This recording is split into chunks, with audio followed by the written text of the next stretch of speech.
മഹാനായ Ibn Abbas റളിയല്ലാഹു അൻഹു റിപ്പോർട്ട് ചെയ്യുകയാണ്, ഖാല റസൂലുള്ളാഹി സ്വല്ലല്ലാഹു അലൈഹി വസല്ലം, ഖാല റസൂലുള്ളാഹി സ്വല്ലല്ലാഹു അലൈഹി വസല്ലം, അല്ലാഹുവിന്റെ റസൂൽ സ്വല്ലല്ലാഹു അലൈഹി വസല്ലം പറഞ്ഞു, ഉരീത്തുന്നാർ, ഞാൻ നരകത്തിലേക്ക് എത്തി നോക്കി.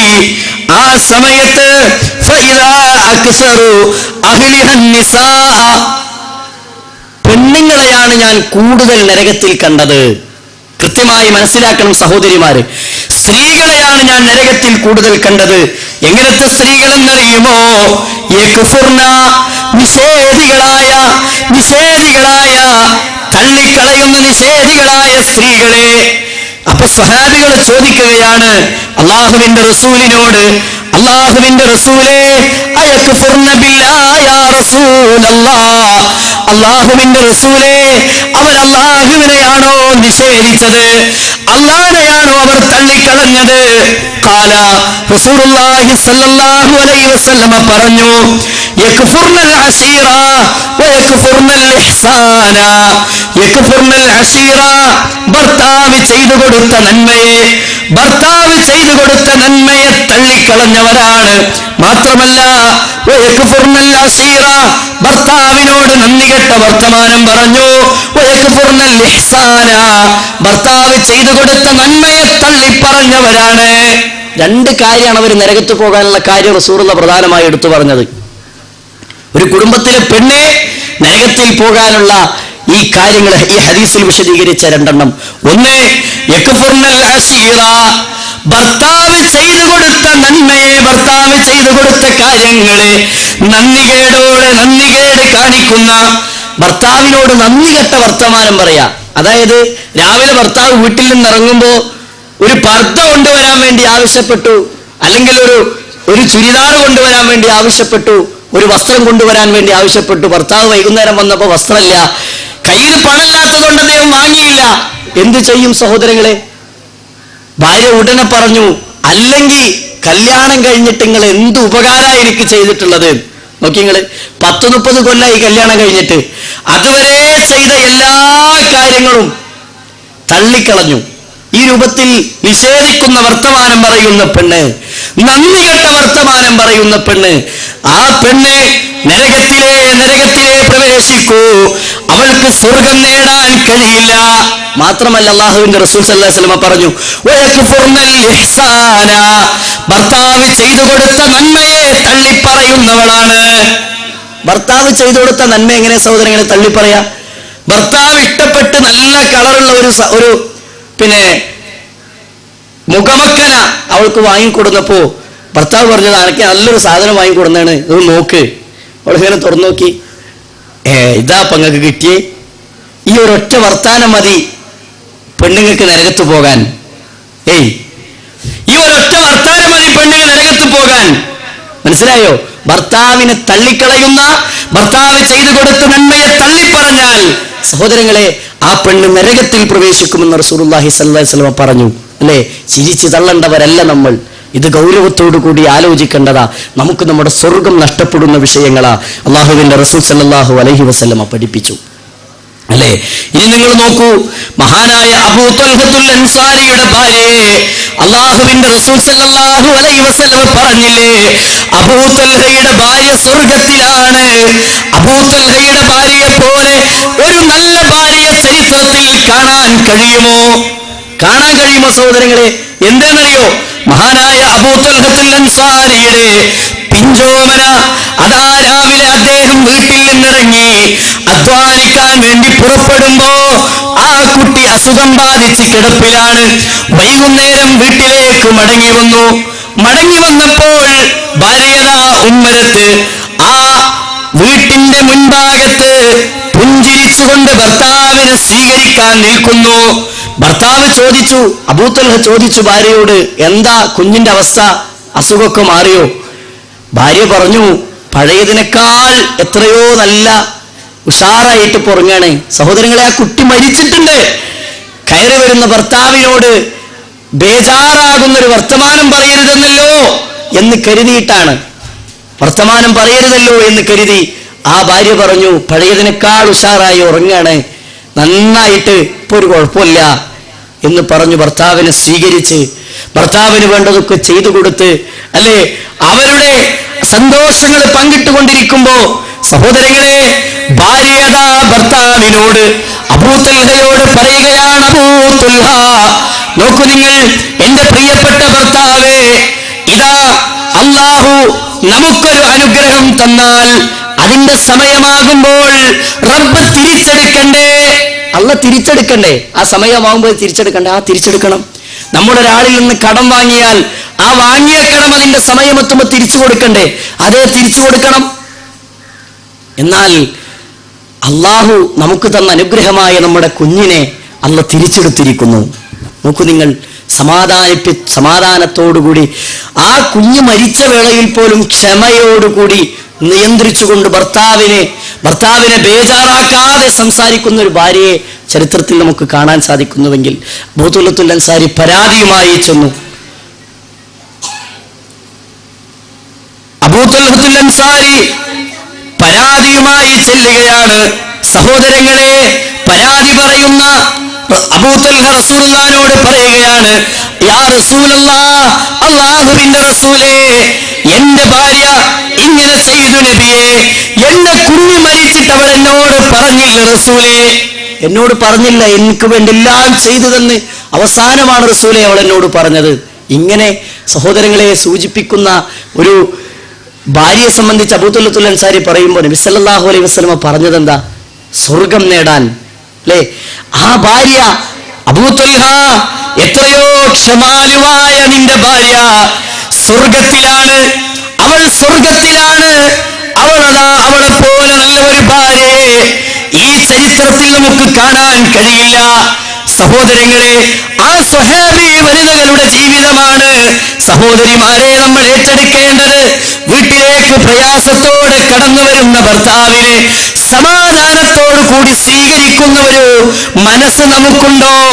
ആ കുടുംബം എക്കാലഘട്ടത്തിലും സമാധാനാന്തരീക്ഷമായിരിക്കും. എപ്പോഴും സമാധാനത്തിലായിരിക്കും ആ കുടുംബം. അങ്ങനെ അവരുടെ ജീവിതം അവർക്ക് മുന്നോട്ട് നയിക്കാൻ സാധിക്കും. അങ്ങനെ ആ കുടുംബത്തിൽ സമാധാന അന്തരീക്ഷത്തോടു കൂടി ജീവിച്ചാൽ സഹോദരങ്ങളെ, ആ വീട്ടിലുള്ള ആളുകൾക്ക് സ്വർഗം നേടാൻ സാധിക്കും അല്ലെ? ഇത് കണ്ടിട്ടാണ് സഹോദരങ്ങളെ ആ ഭാര്യയുടെ, ആ ഉമ്മയുടെ മക്കൾ വളരുന്നത് അല്ലെ? ഈ രൂപത്തിലുള്ള നല്ല സ്വഭാവങ്ങൾ കണ്ട് മക്കൾ വളരുമ്പോൾ ആ മക്കളെ ആ രൂപത്തിലാക്കാൻ നമുക്ക് സാധിക്കും അല്ലെ? ഉപ്പയോ ഭാര്യയോട് കഠിനമായി ക്രൂരമായി പെരുമാറുന്ന വാപ്പയല്ല. ആ ഭാര്യയിൽ നിന്ന് ന്യൂനതകൾ കാണുമ്പോൾ ഉപദേശിക്കുന്നൊരു സമീപനമാണ് ഭർത്താക്കന്മാർക്ക് ഉണ്ടാവേണ്ടത്. അത് തിരിച്ചിങ്ങോട്ടും അല്ലെ? ഖുർആൻ പറഞ്ഞല്ലോ, ഹുന്ന ലിബാസുൽ ലക്കും വഅൻതും ലിബാസുൽ ലഹുന്ന. എന്താ പറഞ്ഞത്? ഭാര്യ ഭർത്താവിനും ഭർത്താവ് ഭാര്യക്കും പരസ്പരം വസ്ത്രത്തെ പോലെ ആയിരിക്കണം. എന്താ വസ്ത്രത്തിന്റെ പ്രത്യേകത സഹോദരങ്ങളെ? എന്റെ ശരീരത്തിലെ ന്യൂനതകൾ മറച്ചു വെക്കുന്നതിന്റെ വസ്ത്രമാണെങ്കിൽ ഭാര്യയും ഭർത്താവും പരസ്പരം ന്യൂനതകളെ മറച്ചു വെച്ച് ഉപദേശിച്ചുകൊണ്ട് നല്ല രൂപത്തിലാവാൻ, നല്ല രൂപത്തിൽ മുന്നോട്ട് ചലിക്കാൻ സാധിക്കണം. അങ്ങനെയുള്ള ഒരു ക്ഷമയോടുകൂടി മുന്നേറുന്ന ഒരു കുടുംബം സഹോദരങ്ങളെ, പിന്നെന്താണെന്നറിയോ? വീട്ടിലെ ദീനിയായിട്ടൊരു അന്തരീക്ഷം നമ്മൾ ഉണ്ടാക്കിയെടുക്കുക എന്നുള്ള അനിവാര്യമാണ്. വീട്ടിലെ ഹറാമായ സിനിമയും സീരിയലും നമ്മൾ ഒഴിവാക്കണം അല്ലെ? മക്കളെ സംസ്കാരത്തോടുകൂടി നമ്മൾ വളർത്തണം. നമ്മുടെ മക്കൾ പലപ്പോഴും വഴിമാറിപ്പോകുന്ന ഒരവസ്ഥയിലാണ് സഹോദരങ്ങളെ ഉള്ളത്. എങ്ങനെയെന്നറിയോ? ഗൗരവത്തോടുകൂടി നമ്മൾ ആലോചിക്കേണ്ട ഒരു വിഷയമാണ് നമ്മുടെ മക്കളെ സംബന്ധിച്ച് അല്ലെ? മഹാനായ ലുഖ്മാൻ അലൈഹിസ്സലാത്തു വസ്സലാമിന്റെ ഉപദേശങ്ങൾ ആയത്തുകളിൽ സൂറത്തുൽ ലുഖ്മാനിലൂടെ അല്ലാഹു നമ്മളെ പഠിപ്പിച്ചിട്ടുണ്ട് അല്ലെ? ആ ഉപദേശങ്ങളെ വായിക്കുവാനും പഠിക്കുവാനും ആ ഖുർആനിന്റെ തഫ്സീറുകൾ എടുത്തു വെച്ച് വായിച്ചതേപോലെ മക്കൾക്ക് ഉപദേശങ്ങൾ നൽകി. മക്കളെ, നമസ്കാരത്തിന്റെ കാര്യത്തിൽ ശ്രദ്ധിക്കണേ മക്കളെ അല്ലെ? വൈകുന്നേരം സ്കൂളിൽ നിന്ന് വീട്ടിലേക്ക് കയറി വരുന്ന പിഞ്ചോമനകളോട് ഉമ്മതാ വസ്ത്രം അഴിച്ചു വാങ്ങി അല്ലെ, അലക്കിക്കൊടുത്തു. വസ്ത്രത്തിന്റെ എല്ലാ ന്യൂനതകളും തീർത്ത് മക്കളുടെ വസ്ത്രം അലക്കി, മക്കൾക്ക് ഭക്ഷണം വിളമ്പിക്കൊടുത്തു. ആ മക്കൾ ഗ്രൗണ്ടിലേക്ക് കളിക്കാൻ പോയി. വൈകുന്നേരം മഗ്‌രിബിന്റെ ബാങ്ക് കൊടുത്തപ്പോ വീട്ടിലേക്ക് കയറി വന്നു. വീട്ടിൽ നിന്ന് ഭക്ഷണം വീട്ടിൽ നിന്ന് കയറി വന്ന് അതാ ഉമ്മാനോട് എനിക്ക് ഹോംവർക്ക് തീർക്കാനുണ്ട്, എനിക്ക് പഠിക്കാനുണ്ട്, എന്റെ ഇംഗ്ലീഷ് പഠനം തീർക്കാനുണ്ട്, അത് തീർക്കണമെന്ന് പ്രതീക്ഷിച്ച് റൂമിൽ കയറി പഠനം പൂർത്തിയാക്കി അവൻ ഇശാഇന്റെ ബാങ്ക് കൊടുത്തപ്പോ അവനതാ കയറി കിടന്നുറങ്ങി. അല്ലേ? വൈകുന്നേരം വാപ്പ വീട്ടിൽ ജോലി കഴിഞ്ഞ് കടയടച്ച് വീട്ടിലേക്ക് കയറി വരുന്ന വാപ്പ അവന്റെ മുകളിൽ പുതപ്പെടുത്ത് അവനോട് ചോദിച്ചു, അല്ല മോനെ നീ ഉറങ്ങുകയാണോ, നീ ഭക്ഷണം കഴിച്ചോ, നീ മരുന്ന് കഴിച്ചോ? 2 ചോദ്യം ചോദിച്ചു. ഒക്കെ റെഡിയാണ്, എന്നാ കിടന്നുറങ്ങിക്കോ.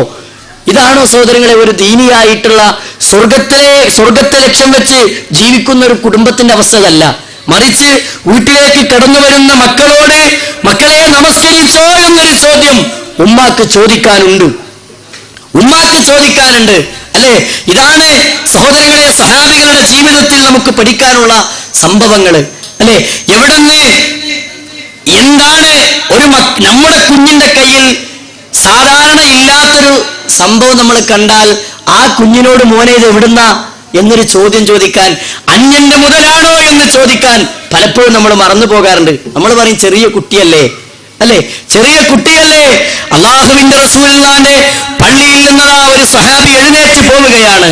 എന്നും എഴുന്നേറ്റ് സുബഹി നിസ്കാരം കഴിഞ്ഞ ഉടനെ ദിക്ർ ചൊല്ലാനിരിക്കാതെ, തസ്ബീഹ് ചൊല്ലാനിരിക്കാതെ എഴുന്നേറ്റ് പോകുന്ന സ്വഹാബിയെ കണ്ട് റസൂലുള്ളാഹിനോട് മറ്റു സ്വഹാബികൾ പരാതി പറഞ്ഞു. റസൂലുള്ളാഹ് അങ്ങനെ അദ്ദേഹം എഴുന്നേറ്റ് പോകുന്നു, എന്തേ ഒന്ന് ചോദിച്ചു നോക്കണ്ടേ റസൂലുള്ളാഹ് എന്ന് ചോദിച്ചപ്പോൾ അല്ലാഹുവിന്റെ റസൂല് ചോദിച്ചു, അവിടെ നിൽക്കൂ, എവിടേക്കാ തങ്ങളുടെ പോക്ക്? ദിക്ർ ചൊല്ലാനും ഒന്നിരുന്ന് ദീനിനെ കുറിച്ച് ചർച്ച ചെയ്യാനും ഈ പള്ളിയിൽ നമസ്കാരം കഴിഞ്ഞ് സലാം വീട്ടി വരൂ, 10 മിനിറ്റെങ്കിലും ഇരിക്കാതെ എവിടേക്കാ താങ്കളുടെ പോക്കെന്ന് ചോദിക്കുമ്പോ ആ സ്വഹാബി പറയുന്ന മറുപടി, അള്ളാഹുവിന്റെ റസൂലെ, എന്റെ അയൽവാസിയുടെ വീട്ടിൽ നിന്നതാ ഒരു ഈന്തപ്പനയുടെ ഒരു കുല എന്റെ വീട്ടുമുറ്റത്ത് തൂങ്ങി നിൽക്കുന്നുണ്ട്, അതിൽ നിന്ന് ഈത്തപ്പഴം എന്റെ വീട്ടുമുറ്റത്ത് വീണ് കിടക്കും. രാത്രിയിൽ വീണാൽ അത് എന്റെ മക്കൾ ഉണരുന്നതിന് മുമ്പ് ഞാൻ ആ വീട്ടിലേക്ക് ചെന്ന് എന്റെ മുറ്റത്തേക്ക് വീണ ഈത്തപ്പഴങ്ങൾ എടുത്ത് അയൽവാസിയുടെ പറമ്പിലേക്ക് ഇട്ടില്ലെങ്കിൽ എന്റെ മക്കൾ അത് കഴിക്കും. എന്റെ മക്കൾ ആ ഹറാമ് തിന്നാൽ അവർ നാളെ നരകത്തിലേക്ക് പോകുമല്ലോ എന്ന് പേടിച്ച് എന്റെ മക്കൾ ഉണരുന്നതിന് മുമ്പ് വീട്ടിലേക്ക് എത്താനുള്ള ശ്രമത്തിലാണ് റസൂലേ ഞാൻ. എന്നിട്ട് ആ ഈത്തപ്പഴങ്ങൾ എടുത്ത് എന്റെ അയൽവാസിയുടെ പറമ്പിലേക്ക് ഇട്ടാലേ എനിക്ക് സമാധാനമാകൂ എന്ന് ഉപദേശിക്കുന്ന റസൂലുള്ളാഹിനോട് പറയുന്ന ആ സ്വഹാബിയെ ചരിത്രം നമ്മളെ പഠിപ്പിക്കുന്നുണ്ടെങ്കിൽ മക്കൾക്ക് ഹറാമ് കൊടുത്തിട്ടില്ല എന്നുള്ളതാണ്. സഹോദരങ്ങളെ, മക്കൾ സംസ്കാരമുള്ളവരാകണമെങ്കിൽ, മക്കൾക്ക് ദീന് പഠിക്കാൻ സാധിക്കണമെങ്കിൽ, മക്കൾ ദീനീ ചിട്ടയോടുകൂടി വളരണമെങ്കിൽ നമ്മുടെ പ്രാർത്ഥനയെല്ലാം സ്വീകരിക്കണം. റബ്ബനാ ഹബ് ലനാ മിൻ അസ്വാജിനാ വദുർരിയാതിനാ ഖുറത അഅ്യുൻ വജഅൽനാ ലിൽ മുത്തഖീന ഇമാമാ എന്ന പ്രാർത്ഥന നമ്മൾ പ്രാർത്ഥിക്കാറുണ്ട്. എന്തേ സഹോദരങ്ങളെ, എത്ര പ്രാർത്ഥിച്ചിട്ടും മക്കൾ നന്നാവാത്തത്, എത്ര പ്രാർത്ഥിച്ചിട്ടും നമ്മുടെ മക്കൾക്ക്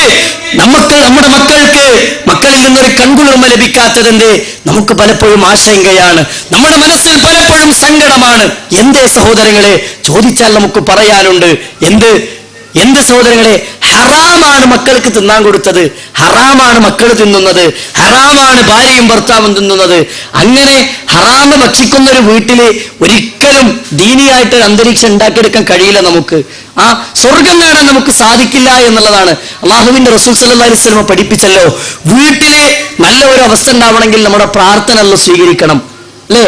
നബി കരീം സല്ലല്ലാഹു അലൈഹി വസല്ലം ഒരു മനുഷ്യനെ പരിചയപ്പെടുത്തി തന്നു. പള്ളിയിൽ വന്നിരുന്ന് 2 കൈകളും ആകാശലോകത്തേക്ക് ഉയർത്തി, 2 കൈകളും ഉയർത്തി പ്രാർത്ഥിക്കുന്നു, യാ റബ്ബു യാ റബ്ബു, എന്റെ നാഥ എന്ന് പറഞ്ഞ് തന്റെ സങ്കടങ്ങളും തന്റെ ദുഃഖങ്ങളും അള്ളാഹുവിനോട് പറയുന്നുണ്ട്. പക്ഷേ ആ മനുഷ്യൻ എത്ര പ്രാർത്ഥിച്ചിട്ടെന്താ? വമത്മഅഹു ഹറാം വമശ്റബഹു ഹറാം വമൽബസഹു ഹറാം ഫഹുദിയ ബിൽ ഹറാം. ഹറാമായ ഭക്ഷണം കഴിക്കുന്നവനാണ്, ഹറാമായ വെള്ളം കുടിക്കുന്നവനാണ്, ഹറാമായ വസ്ത്രം ധരിക്കുന്നവനാണ്. എന്നിട്ട് റസൂലുള്ളാഹി സ്വല്ലല്ലാഹു അലൈഹി വസല്ലം പറഞ്ഞു, ഫഹുദിയ ബിൽ ഹറാം. ഹറാമിനാൽ ഊട്ടപ്പെട്ട ജീവിതം നയിക്കുന്ന മനുഷ്യനെ ഫഅന്നാ യുസ്തജാബു ലഹു, എങ്ങനെയാണ് അവന്റെ പ്രാർത്ഥന അല്ലാഹു സ്വീകരിക്കുക? സഹോദരങ്ങളെ, നമ്മുടെ മക്കൾ നന്നാവണമെങ്കിൽ, നമ്മുടെ പ്രാർത്ഥന അല്ലാഹു സ്വീകരിക്കണം. നമുക്ക് സ്വർഗം നേടണമെങ്കിൽ നമ്മുടെ മക്കൾ നമുക്ക് വേണ്ടി പ്രാർത്ഥിക്കുന്ന പ്രാർത്ഥന അല്ലാഹു സ്വീകരിക്കണം. നമ്മൾ ഹറാമ് കൊടുത്തു വളർത്തിയ നമ്മുടെ മക്കൾ നമ്മുടെ മയ്യത്തിന്റെ മുന്നിൽ നിന്ന് പ്രാർത്ഥിക്കുകയാണ്, നാഥാ എന്റെ ഉപ്പാക്ക് സ്വർഗം നൽകണേ, അല്ലാഹുമ്മ ഗഫിർ ലഹു എന്ന് മക്കൾ പറയുന്നത് നമ്മൾ കൊടുത്ത ഹറാമ് തിന്നിട്ടാ. ആ മക്കളുടെ പ്രാർത്ഥന അല്ലാഹു സ്വീകരിക്കോ? ഗൗരവത്തോടു കൂടി ആലോചിക്കണ്ടേ സഹോദരങ്ങളെ, ഗൗരവത്തോടു കൂടി ചിന്തിക്കണ്ടേ. ഫഅന്നാ യുസ്തജാബു ലഹു, എങ്ങനെയാണ് അവന്റെ പ്രാർത്ഥന അല്ലാഹു സ്വീകരിക്കുക എന്ന് മഹാനായ റസൂലുള്ളാഹി സ്വല്ലല്ലാഹി അലൈഹി വസല്ലമയുടെ ചോദ്യം. അതുകൊണ്ട് വീട്ടിന്റെ അകത്തളങ്ങളിലുള്ള എല്ലാ ഹറാമുകളെയും പിഴുതെറിയണം വീടുകളിൽ നിന്ന്. എന്നിട്ട് കുടുംബം ദീനീപരമായ ഒരു അന്തരീക്ഷത്തിൽ, അല്ലെ, ജമാഅത്തിന് ഉപ്പയുടെ കൂടെ ഇറങ്ങിപ്പോകുന്ന മക്കളുണ്ടാവണം വീട്ടിൽ, അല്ലെ, ഭാര്യയും ഭർത്താവും മക്കളും ഒരുമിച്ച് കൈപിടിച്ച് പള്ളിയിലേക്ക് പോയി നമസ്കരിച്ച് വീട്ടിലേക്ക് മടങ്ങി വരുന്ന ഒരു അന്തരീക്ഷം ഉണ്ടാവണം വീട്ടിൽ. വൈകുന്നേരമായാൽ ഖുർആൻ പാരായണം ചെയ്യുന്ന ഒരവസ്ഥ നമ്മുടെ വീട്ടിൽ ഉണ്ടാവണം. എല്ലാം നഷ്ടപ്പെട്ട് വീട് നിറയെ ഹറാമുകൾ കുത്തി നിറച്ച വീടുകളാണെങ്കിൽ ഇല്ല, ആ കുടുംബാംഗങ്ങൾക്ക് സ്വർഗം നേടാൻ കഴിയില്ല. നിങ്ങൾക്കറിയുമോ സഹോദരങ്ങളെ, സ്വർഗത്തെ ലക്ഷ്യം വെച്ച് പ്രവർത്തിച്ച ഉമ്മയുടെയും ഉപ്പയുടെയും ചരിത്രം, ഉമ്മയുടെയും മകന്റെയും ചരിത്രം. ബദറിന്റെ രണാങ്കണ ഭൂമിയിലേക്ക് മടങ്ങി ഓടി വരികയാണ് റസൂലുള്ളാഹിന്റെ അടുക്കലേക്ക് ഉമ്മു ഹാരിസ റളിയല്ലാഹു അൻഹ. ഉമ്മു ഹാരിസ റളിയല്ലാഹു അൻഹ റസൂലുള്ളാഹിനോട് വന്നിട്ട് ചോദിക്കുന്നു, യാ റസൂലല്ലാഹ്, എന്റെ മകൻ ഹാരിസ് ഈ യുദ്ധത്തിൽ ഷഹീദായിട്ടുണ്ട്, ബദറിൽ അവൻ ഷഹീദായിട്ടുണ്ട് നബിയേ, എന്റെ മകൻ സ്വർഗത്തിലാണോ നരകത്തിലാണോ? അവൻ സ്വർഗത്തിലാണെങ്കിൽ എനിക്കൊന്ന് റബ്ബിനെ സ്തുതിക്കാനാണ്, എന്റെ റബ്ബിനെ ഒന്ന് സന്തോഷിച്ച് സന്തോഷത്തിന്റെ അശ്രുഗണങ്ങൾ ഒലിപ്പിക്കാനാണ് റസൂലേ. അതല്ല, ഈ ബദറിൽ പങ്കെടുത്ത് ഷഹീദായിട്ടും അവൻ നരകമാണ് നേടിയതെങ്കിൽ റബ്ബേ എന്ന് പറഞ്ഞിരിക്കണ്ടേ, റബ്ബിന്റെ മുന്നിൽ കരഞ്ഞ് എന്റെ മകനെ ഓർത്തിട്ട് ഒന്ന് വിലപിക്കാനാണ് നബിയെ. പറയൂ റസൂലേ, എന്റെ മകൻ ബദറിൽ ഷഹീദായി, അവന് സ്വർഗമുണ്ടോ റസൂലേ എന്ന് ചോദിക്കുമ്പോ റസൂലുള്ളാഹി സ്വല്ലല്ലാഹു അലൈഹി വസല്ലം പറഞ്ഞു, പേടിക്കണ്ട യാ ഉമ്മ ഹാരിസ, ഹാരിസിന്റെ ഉമ്മ, നിങ്ങൾ ബേജാറാവണ്ട, നിങ്ങളുടെ മകൻ സ്വർഗത്തിലാണ്, അവൻ സ്വർഗത്തിലാണ് നിങ്ങളുടെ മകൻ ഹാരിസ് എന്ന് പറയുമ്പോ ആ ഉമ്മ സന്തോഷത്തിന്റെ അശ്രുഗണങ്ങൾ ഒലിപ്പിച്ച് കരയുന്ന സ്വഹാബി വനിതയെ ചരിത്രം നമുക്ക് പഠിപ്പിക്കുന്നുണ്ടെങ്കിൽ, തന്റെ മകൻ ജീവിതത്തിന്റെ മേഖലകളിൽ ഇസ്ലാമിന്റെ മാർഗത്തിൽ ത്യാഗം സഹിച്ചിറങ്ങിപ്പോയതിന്റെ പേരിൽ കരയുന്ന സന്തോഷത്തിന്റെ അശ്രുഗണങ്ങൾ ഒലിപ്പിച്ച് റബ്ബിന്റെ മുന്നിലേക്ക് സ്വർഗത്തിലേക്ക് പ്രവേശിച്ച മകനെ ഓർത്ത് സന്തോഷിക്കുന്ന ഒരു ഉമ്മയെ ചരിത്രം നമുക്ക് പഠിപ്പിക്കുകയാണ്. സഹോദരങ്ങളെ, ഈ ചരിത്രത്തെ ഓർത്ത് ഇറക്കിവിടാൻ കഴിയുമോ നമ്മുടെ മക്കളെ? ദീനീ പ്രബോധന സംരംഭങ്ങളിലേക്ക് ഇറക്കിവിടാൻ കഴിയുമോ? MSMന്റെ മക്കളായി നമ്മുടെ മക്കളെ വളർത്താൻ, ISMന്റെ പ്രവർത്തകരായി നമ്മുടെ മക്കൾ ഈ രംഗങ്ങളിൽ ഇറങ്ങിത്തിരിക്കാൻ ഒരു സംഘടനയിലെന്നല്ല, മറിച്ച് ദീനീപരമായി പ്രവർത്തിക്കുന്ന ഒരു സംഘത്തിന്റെ കൂടെ എന്റെ മകനൊരു മെമ്പറാവണമെന്ന് ഒരു ഉമ്മാക്ക് ചിന്തിക്കാൻ കഴിയുമോ? ഒരു ഉപ്പാക്ക് ചിന്തിക്കാൻ കഴിയുമോ? ആ കുടുംബം സ്വർഗത്തിൽ പ്രവേശിക്കും. നിങ്ങൾക്കറിയുമോ, ബദറിന്റെ ഭൂമിയിലേക്ക് വെളിയാളം വന്നപ്പോ മഹാനായ സഅദ് റളിയല്ലാഹു അൻഹുവും വാപ്പ ഹൈസം റളിയല്ലാഹു അൻഹുവും അവർ തമ്മിലുണ്ടായ സംഭാഷണം, അല്ലേ, ചരിത്രത്തിലേറെ ശ്രദ്ധേയമാണ് സഹോദരങ്ങളെ. എന്ത് വീട്ടിൽ സംസാരിച്ചു കൊണ്ടിരിക്കുന്ന വാപ്പയും മകനും, അല്ലെ, അങ്ങാടിയിൽ നിന്നൊരു ശബ്ദം കേൾക്കുമ്പോ, മോനെ എന്തോ ഒരു ശബ്ദം കേൾക്കുന്നുണ്ട് മോനെ, ഒന്ന് ചെന്ന് നോക്ക്. അങ്ങോട്ട് ഓടിച്ചെന്നു. അവിടെ ചെന്നപ്പോ ആ മകനതാ സഅദ് റളിയല്ലാഹു അൻഹു ഓടി വരികയാണ്. ഓടി വരുന്ന സഅദിനെ അല്ലാഹുവിന്റെ റസൂലതാ ബദറിലേക്ക് വിളിക്കുന്നു ഉപ്പ എന്ന് പറഞ്ഞ് വാളെടുത്തിട്ട് ഓടുന്ന മകനെ പിടിച്ചു നിർത്തി. കൈ പിടിച്ചിട്ട് പറഞ്ഞു, മോനെ ആ വാളെന്റെ കയ്യിലേക്ക് വെച്ചുതാ, എനിക്ക് സ്വർഗം നേടാൻ, ഈ ബദറിൽ എനിക്ക് പോകാൻ, ഞാൻ ഷഹീദായി എനിക്ക് സ്വർഗം നേടണം, എന്റെ കയ്യിലേക്ക് വാള് വെച്ചതാ എന്ന് പറയുമ്പോ ആ മകൻ വാപ്പാനോട് പറയുന്നു, ഉപ്പ ഇത് സ്വർഗത്തിന്റെ വിഷയമാണ്, സ്വർഗത്തിന്റെ വിഷയത്തിൽ വിട്ടുവീഴ്ചയില്ല, സ്വർഗത്തിന്റെ വിഷയത്തിൽ വിട്ടുതരലില്ല എന്ന് പറയുമ്പോ അല്ലാഹുവിന്റെ റസൂലിന്റെ വിളിയാളം കേട്ട് ബദറിലേക്ക് ഓടാൻ വേണ്ടി നിൽക്കുന്ന ഈ സ്വഹാബി.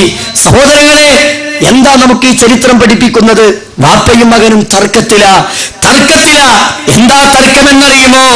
മോനെ, ആ വാളെന്റെ കയ്യിലേക്ക് വെച്ചതാ.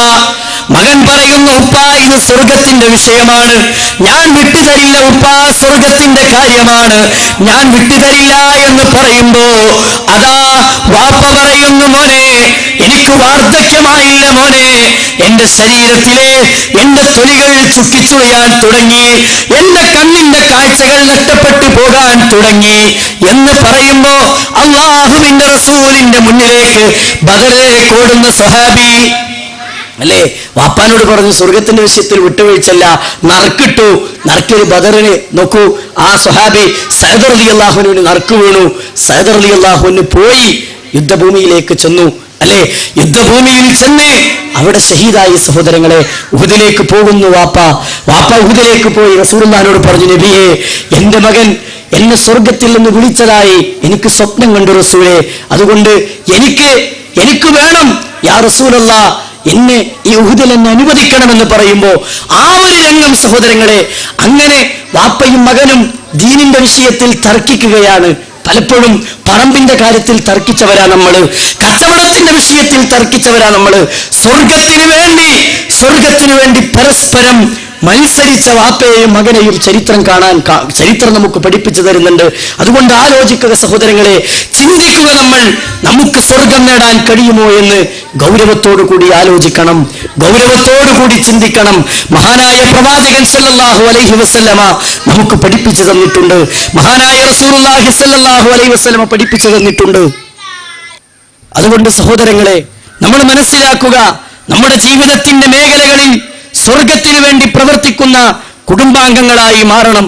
ഭർത്താവിനെ തൃപ്തിപ്പെട്ട് ജീവിക്കുന്ന ഭാര്യയും ഭാര്യയെ തൃപ്തിപ്പെട്ട് ജീവിക്കുന്ന ഒരു ഭർത്താവുമായി മാറിയാൽ സഹോദരങ്ങളെ, ആ കുടുംബം സ്വർഗത്തിൽ പ്രവേശിക്കും. മഹാനായ പ്രവാചകൻ സല്ലല്ലാഹു അലൈഹി വസല്ലമ പഠിപ്പിച്ചു തന്നു നമുക്ക്. നിങ്ങൾ നോക്കൂ, അല്ലാഹുവിന്റെ റസൂൽ സല്ലല്ലാഹു അലൈഹി വസല്ലമ പഠിപ്പിച്ച ഒരു ഹദീസിൽ ഇങ്ങനെ കാണാം, അയ്യുമംറഅത്തിൻ, ഒരു സ്ത്രീയുടെ മരണം, ആ പെണ്ണ് മരിക്കുന്നു. എങ്ങനെയെന്നറിയുമോ? ഭർത്താവിന്റെ തൃപ്തിയോടെ ആ പെണ്ണ് മരിച്ചാൽ, ഭാര്യ മരിച്ചിട്ടും ഭർത്താവിന് ഭാര്യയെ സംബന്ധിച്ച് തൃപ്തിയിലാണ്, നല്ല ഒരു തൃപ്തിയോട് കൂടിയാണ് ഭാര്യ മരിച്ചു പോയതെങ്കിൽ ദഖലത്തിൽ ജന്ന, ആ പെണ്ണ് സ്വർഗത്തിലാണ്, ആ ഭാര്യ സ്വർഗത്തിലാ. ഇങ്ങനെ സ്വർഗത്തെ ലക്ഷ്യം വെച്ച് പ്രവർത്തിക്കുവാനും പരസ്പരം ആ രൂപത്തിൽ ബന്ധങ്ങൾ മനസ്സിലാക്കി മുന്നോട്ട് കൊണ്ടുപോകുവാനും നമുക്ക് സാധിക്കണം. സഹോദരങ്ങളെ, അതേപോലെ ഗൗരവത്തോടു കൂടി ആലോചിക്കേണ്ട മറ്റൊന്നാണ് നമ്മുടെ മാതാപിതാക്കളുടെ വിഷയം അല്ലെ. വാർദ്ധക്യത്തിലെത്തിയ മാതാപിതാക്കൾ ഉണ്ടായിട്ട് സ്വർഗം നേടാത്തവൻ നഷ്ടക്കാരനാണെന്ന് റസൂലുള്ളാഹി സ്വല്ലല്ലാഹു അലൈഹി വസല്ലം പഠിപ്പിച്ചു. അവർ മണ്ണ് മൂക്കിൽ കുത്തട്ടെ എന്ന് റസൂലുള്ളാഹി ശപിച്ചുകൊണ്ടുള്ള സംസാരം നടത്തി. എന്തേന്നറിയുമോ? വാർദ്ധക്യത്തിലെത്തിയ ഉമ്മയും വാർദ്ധക്യത്തിലെത്തിയ വാപ്പയുമുണ്ട്. പക്ഷേ നമ്മുടെ അവസ്ഥ എടുത്തു പരിശോധിക്കണം ഈ കാലഘട്ടത്തിൽ അല്ലേ സഹോദരങ്ങളെ. കല്യാണം ഉറപ്പിച്ച് വീട്ടിലേക്ക് നിക്കാഹിന്റെ തീയതി നിശ്ചയിച്ച് ആളുകളെയൊക്കെ ക്ഷണിച്ച് എല്ലാ കാര്യങ്ങളും തയ്യാറായി ഫാത്തിമ എന്ന് പറയുന്ന പെൺകുട്ടി ഒളിച്ചോടിപ്പോയി. തിങ്കളാഴ്ച അസറിന് ശേഷം നിക്കാഹ് ഉറപ്പിച്ച് വൈകുന്നേരം ഇതാ ഞായറാഴ്ച മഗ്‌രിബ് കഴിഞ്ഞപ്പോ കാണാനില്ല, പെണ്ണിനെ കാണാനില്ല. എന്തേ കാരണം? അവള് പോയതാ, അന്യന്റെ കൂടെ ഒളിച്ചോടിപ്പോയതാ അല്ലേ. ഉമ്മാന്റെയും ഉപ്പാന്റെയും കണ്ണുനീരവൾ കണ്ടു അല്ലേ. പോലീസുകാരന്റെ മുന്നിൽ വന്ന് നിന്നു. എന്തിന് സഹോദരങ്ങളെ? ഉമ്മയും വാപ്പയും പരാതികൾ തീർക്കാൻ അല്ലേ. അവരുടെ ചോദ്യത്തിന് ഇവൾ കൊടുത്ത മറുപടി, ആരുടെ കൂടെയാണ് നിനക്ക് പോകേണ്ടതെന്ന് പറഞ്ഞപ്പോ എനിക്കെന്റെ ചേട്ടന്റെ കൂടെ പോയാ മതി എന്ന് പറയുന്ന ഒരു ഭാര്യയെ, ഒരു മകളെ ഇന്ന് ചരിത്രം നമുക്ക് പഠിപ്പിക്കുന്നുണ്ട്, കാലഘട്ടം നമുക്ക് പഠിപ്പിക്കുന്നുണ്ട്. എന്തേന്നറിയോ? മക്കൾക്ക് ദീനില്ല, മക്കൾക്ക് ദീനീപരമായ ഒരു അവസ്ഥയിൽ അവൾ വളർന്നിട്ടില്ല. അതുകൊണ്ട് തന്നെ അല്ലേ ഉമ്മ ചോദിച്ചു, മോളെ എന്താണ് എന്നോട് ഇങ്ങനെ ചെയ്യുന്നത്? ഞാൻ നിനക്ക് വേണ്ടി എത്ര ത്യാഗം സഹിച്ചിട്ടുണ്ട്, നിനക്ക് വേണ്ടി എത്ര പ്രയാസം സഹിച്ചിട്ടുണ്ട്. 10-18 കൊല്ലം നിന്നെ പോറ്റി വളർത്തിയ ഉമ്മയല്ലേ എന്ന് പറയുമ്പോ അതേ ഉമ്മയാണ്, എനിക്കറിയാം. പക്ഷേ ഈ തള്ളെ, നീ എന്ത് ത്യാഗമാണ് എനിക്ക് വേണ്ടി സഹിച്ചതെന്ന് ആളുകളുടെ മുന്നിൽ നിന്ന് ഉമ്മാന്റെ നേരെ വിരല് ചൂണ്ടി ചോദിക്കുന്ന ഒരു മകളെ ചരിത്രം നമുക്ക് കാണിക്കുന്നുണ്ടെങ്കിൽ, കാലഘട്ടം നമുക്ക് പഠിപ്പിക്കുന്നുണ്ടെങ്കിൽ നമ്മൾ മനസ്സിലാക്കുക, അങ്ങനത്തെ ഒരു അവസ്ഥയിലാണ് നമ്മുടെ വീടുകളിലെ കുട്ടികൾ വളർന്നു വരുന്നത് എന്ന് നമ്മൾ തിരിച്ചറിയുകയും നമ്മുടെ ജീവിതത്തെ നന്നാക്കുകയും ചെയ്യുക. സഹോദരങ്ങളെ, വീട്ടിലൊരു ദീനീ അന്തരീക്ഷം ഉണ്ടാക്കണമെന്ന് പറഞ്ഞത് ഇതാണ്. സിനിമയുടെയും സീരിയലിന്റെയും ആ നടീനടന്മാരുടെ അവരെ റോൾ മോഡലുകളായി സ്വീകരിച്ച് മക്കൾ പലപ്പോഴും മാതാപിതാക്കളെ അവഗണിക്കുന്ന, തള്ളിക്കളയുന്ന ഒരവസ്ഥയിലേക്ക്, അല്ലേ? എത്ര ത്യാഗം സഹിച്ചു സുഹൃത്തെ നമ്മുടെ ഉമ്മ, എത്ര ത്യാഗം സഹിച്ചു സഹോദര നമ്മുടെ ഉമ്മ. വവസ്സൈനൽ ഇൻസാന ബിവാലിദൈഹി ഹമലതുഹു ഉമ്മുഹു വഹനൻ അലാ വഹനിൻ വഫിസാലുഹു ഫീ ആമൈൻ അനിഷ്കുർ ലീ വലിവാലിദൈക ഇലയ്യൽ മസീർ. നിന്റെ ഉമ്മയും നിന്റെ വാപ്പയും നിനക്ക് വേണ്ടി ഒരുപാട് ത്യാഗം സഹിച്ചിട്ടുണ്ട്. അതുകൊണ്ട് ആ മാതാപിതാക്കളുടെ കാര്യത്തിൽ അല്ലാഹു മനുഷ്യനോട് വസിയത്ത് നൽകിയിട്ടുണ്ട്. മാത്രമല്ല, അവന്റെ ഉമ്മ വഹനന്നലാ വഹനിൻ, പ്രയാസത്തിന്റെ മേൽ പ്രയാസം സഹിച്ചിട്ടാണ് അവളെ പോറ്റി വളർത്തിയത്. വഫിസാലുഹു ഫീ ആമൈൻ, അതാ ഉമ്മാന്റെ ഗർഭപാത്രത്തിൽ 10 മാസം അവർ പ്രയാസപ്പെട്ടും അവനെ ഗർഭം ചുമന്നു. മാത്രമല്ല 2 വർഷക്കാലം മുലകുടിച്ച് ഉമ്മാന്റെ മുലകുടി ബന്ധത്തിൽ അവൻ ജീവിതത്തെ മുന്നോട്ട് കൊണ്ടുപോയി. അങ്ങനെയുള്ള ഉമ്മയോട് കയർത്ത് സംസാരിക്കുന്ന മക്കളുണ്ടോ? ആ മക്കൾക്ക് സ്വർഗം നേടാൻ കഴിയില്ലെന്ന് അള്ളാഹുവിന്റെ റസൂൽ സല്ലല്ലാഹു അലൈഹി വസല്ലമ പഠിപ്പിച്ചതാണ്. അതുകൊണ്ട് മനസ്സിലാക്കുക സഹോദരങ്ങളെ, അള്ളാഹുവിന്റെ ഖുർആൻ പഠിപ്പിച്ചിട്ടുള്ള ഇത്തരം കാര്യങ്ങൾ നമ്മൾ തിരിച്ചറിയുക സഹോദരങ്ങളെ. അള്ളാഹു നമുക്ക് കാര്യങ്ങളെ മനസ്സിലാക്കി കുടുംബരംഗത്ത് ദീനീപരമായ ഒരു അന്തരീക്ഷത്തോടെ സ്വർഗത്തെ ലക്ഷ്യം വെച്ച് മുന്നേറുന്ന കുടുംബത്തിലെ അംഗങ്ങളായി മാറാൻ അള്ളാഹു നമുക്ക് തൗഫീക്ക് നൽകി അനുഗ്രഹിക്കുമാറാവട്ടെ. ഇങ്ങനെ ഓരോ ബന്ധങ്ങളെയും അതിൻ്റെതായ രൂപത്തിൽ കാത്തു സൂക്ഷിക്കുമ്പോൾ മാത്രമേ കുടുംബാംഗങ്ങൾക്ക് ഒരുമിച്ച് ആ കുടുംബത്തിന് സ്വർഗം നേടാൻ കഴിയുള്ളൂ. മാത്രമല്ല, അള്ളാഹുവിന്റെ റസൂൽ സല്ലല്ലാഹു അലൈഹി വസല്ലമ പഠിപ്പിച്ചു, കുടുംബ ബന്ധം മുറിക്കുന്നവർക്ക് സ്വർഗമില്ല എന്ന് റസൂലുള്ളാഹി സ്വല്ലല്ലാഹു അലൈഹി വസല്ലമ പഠിപ്പിച്ചു.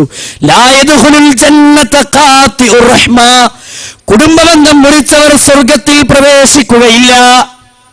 അല്ലേ? ഭർത്താവിനോട് തലയണമന്ത്രം നടത്തി ഭർത്താവിനെയും ഭർത്താവിന്റെ ഉമ്മയെയും തമ്മിൽ തെറ്റിക്കുന്ന ഭാര്യ, ആ ഭാര്യക്ക് സ്വർഗം നേടാൻ കഴിയില്ല. തിരിച്ചിങ്ങോട്ടും ഭർത്താവിന്റെ വിഷയത്തിൽ, അല്ലെ, ഇങ്ങനെ പരസ്പരം വീടുകളിൽ കൊമ്പുകോർപ്പിക്കുന്ന കുടുംബാംഗങ്ങളാണെങ്കിൽ അവർക്ക് സ്വർഗം നേടാൻ കഴിയില്ല എന്ന് റസൂലുള്ളാഹി സ്വല്ലല്ലാഹു അലൈഹി വസല്ലം പഠിപ്പിച്ചു. മാത്രമല്ല, എല്ലാ വെള്ളിയാഴ്ചയും എല്ലാ വ്യാഴാഴ്ചയും മഗ്‌രിബ് നിസ്കാരത്തിനു ശേഷം നോക്കൂ, മഗ്‌രിബിന് ശേഷം അള്ളാഹുവിന്റെ അടുക്കലേക്ക് അള്ളാഹുവിന്റെ സ്വർഗത്തിന്റെ കവാടം തുറക്കപ്പെടുമെന്നാണ് സഹോദരങ്ങളെ. സ്വർഗത്തിന്റെ കവാടം തുറക്കപ്പെടും. ആ സ്വർഗത്തിലേക്ക് എല്ലാ തിങ്കളാഴ്ചയും വ്യാഴാഴ്ചയും മഗ്‌രിബിന് ശേഷം വിശ്വാസികളുടെ മനുഷ്യരുടെ സൽക്കർമ്മങ്ങളെ കൊണ്ടുപോകും.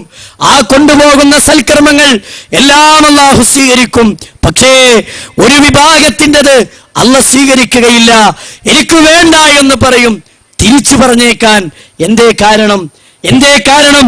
അള്ളാഹുവിന്റെ റസൂൽ സല്ലല്ലാഹു അലൈഹി വസല്ലമ പറയുകയാണ്, ആരാണോ കുടുംബബന്ധം മുറിച്ചത് അവരുടെ സൽക്കർമ്മങ്ങൾ അള്ളാഹുവിന് വേണ്ട, അവന്റെ സൽക്കർമ്മങ്ങൾ അള്ളാഹുവിന് വേണ്ട, അള്ളാഹു അത് സ്വീകരിക്കുകയില്ല എന്ന് പഠിപ്പിച്ചു. അതുകൊണ്ട് സഹോദരങ്ങളെ, നമ്മൾ മനസ്സിലാക്കുക, നമ്മുടെ ബന്ധങ്ങളെ ധാരാളമായി നന്നാക്കുവാനും ബന്ധങ്ങളെ കൂട്ടിച്ചേർക്കുവാനും നമ്മൾ കുടുംബരംഗത്ത് കാത്തു സൂക്ഷിക്കേണ്ട എല്ലാ ബന്ധങ്ങളെയും കൃത്യമായി കാത്തു സൂക്ഷിക്കാൻ നമുക്ക് കഴിയണം. വിശുദ്ധ ഖുർആനിലെ സൂറത്തുൽ ബഖറയിൽ അല്ലാഹു പഠിപ്പിച്ചു, الذين ينقضون عهد الله من بعد ميثاقه ويقطعون ما أمر الله به أن يوصل ويفسدون في الأرض أولئك هم الخاسرون. അള്ളാഹു കൂട്ടിച്ചേർക്കാൻ പറഞ്ഞ ബന്ധങ്ങളെ മുറിച്ചു കളയുന്നവരാരാണോ അവരെ കുറിച്ച് ഖുർആൻ പറഞ്ഞു, അവർ ഭൂമിയിൽ കുഴപ്പമുണ്ടാക്കുന്നവരാണ്, അവർ അധർമ്മകാരികളാണ്, അവർക്ക് സ്വർഗം നേടാൻ കഴിയില്ല, നിന്ദ്യമായ ശിക്ഷയാണ് അവർക്ക് ലഭിക്കുക എന്ന് ഖുർആൻ നമുക്ക് പഠിപ്പിച്ചു തന്നു. മാത്രമല്ല സഹോദരങ്ങളെ, അള്ളാഹുവിന്റെ റസൂലുള്ളാഹി സ്വല്ലല്ലാഹു അലൈഹി വസല്ലമയും വിശുദ്ധ ഖുർആനും പഠിപ്പിച്ച ഒട്ടനേകം ആയത്തുകൾ എടുത്ത് പരിശോധിച്ചാൽ നമുക്ക് കാണാം, കുടുംബബന്ധം മുറിച്ചവർ അവർക്ക് സ്വർഗമില്ല എന്ന് പഠിപ്പിക്കുന്ന ആയത്തുകൾ.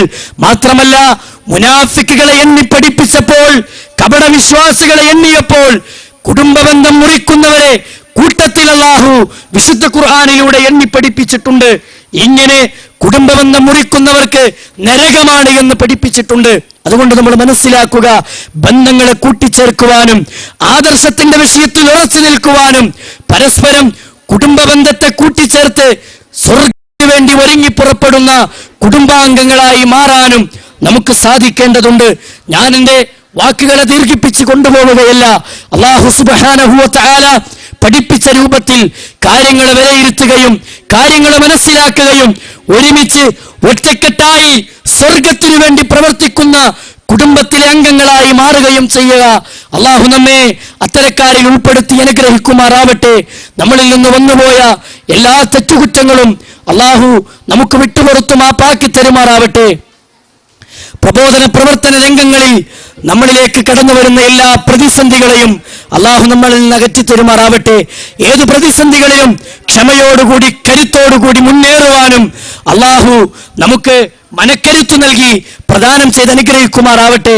അല്ലാഹുമ്മ ഗഫിർ ലിൽ മുഅ്മിനീന വൽ മുഅ്മിനാത്ത് വൽ മുസ്ലിമീന വൽ മുസ്ലിമാത്ത് അൽഹയാഇ മിൻഹും വൽ അംവാത്ത് إنك مجيب الدعوات يا قاضي الحاجات. اللهم أعز الإسلام والمسلمين وأذل الشرك والمشركين. اللهم أعز الإسلام والمسلمين وأذل الشرك والمشركين. اللهم أعز الإسلام والمسلمين وأذل الشرك والمشركين. اللهم يا مقلب القلوب ثبت قلوبنا على دينك.